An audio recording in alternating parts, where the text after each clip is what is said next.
How to download the Encode app on your mobile phone. If you want to use the Encode app and you are wondering on how to install or download it on your mobile phone, don't worry, in today's video I will show you how to do it. So let's get started. First of all, open your app store.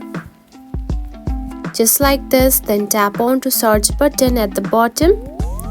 Then tap on to search bar and type Encode just like this and search for it. Then here you can find Encode right here. Select it. Now to download it, simply tap on to get button. Now wait for a few minutes and the app will be downloaded. And now you can see the app has been downloaded.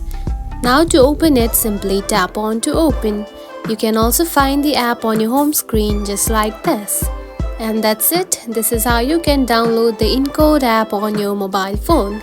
It is a very easy process, right? If you found this video helpful, don't forget to like and subscribe for more tips. Thanks for watching.